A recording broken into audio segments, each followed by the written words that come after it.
BTR 6.3 দফাৰ যেটো implementation হয় এটো আমি ইমপ্লিমেন্টেশন কৰাৰ এটা প্ৰক্ৰিয়া আৰম্ভ কৰিছো গতিকে অকমান সময় লাগিব কিছু জটিলতাও আছে তা সাৰ্ভে কৰিবলৈ দিয়া হৈছিল সাৰ্ভেটো সম্পূৰ্ণ হৈছে গতিকে চুক্তিৰ স্পিৰিট মতে আমি সেই সমস্যা সমাধান কৰাৰ দিশত আগবাঢ়িম মাননীয় মুখ্যমন্ত্ৰী ডাঙৰীয়াই আমাৰ মন্ত্ৰীসকলক বিভিন্ন সময়ত বিভিন্ন জিলাৰ দায়িত্ব দিয়ে গাৰ্জেন মন্ত্ৰীৰ দায়িত্ব আছে কিন্তু এতিয়া উপৰঞ্চীভাৱে উদালগুৰি সমষ্টি আৰু মাজবাট সমষ্টি ইয়াতে মাননীয় প্ৰধানমন্ত্ৰীৰ যিখিনি ফ্লেগশ্বিপ আঁচনি আছে মুখ্যমন্ত্ৰী ডাঙৰীয়াৰ যিখিনি ফ্লেগশ্বিপ স্কিম আছে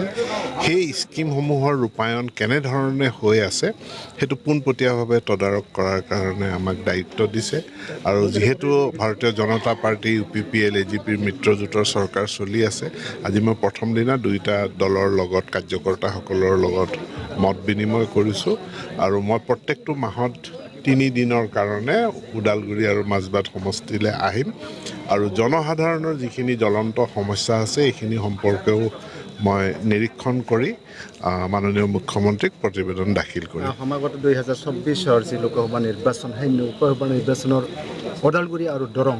নামাকৰণ যিটো নৱগঠিত যি লোকসভা সমষ্টি তাত প্ৰাৰ্থিত্ব কাক দিব সেইটো দলে নিৰ্ধাৰণ কৰিব তাত মোৰ ভূমিকা নাই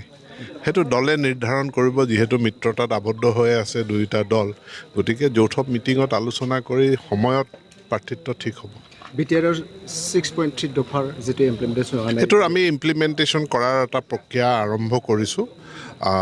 গতিকে অকমান সময় লাগিব কিছু জটিলতাও আছে তা সাৰ্ভে কৰিবলৈ দিয়া হৈছিল সাৰ্ভেটো সম্পূৰ্ণ হৈছে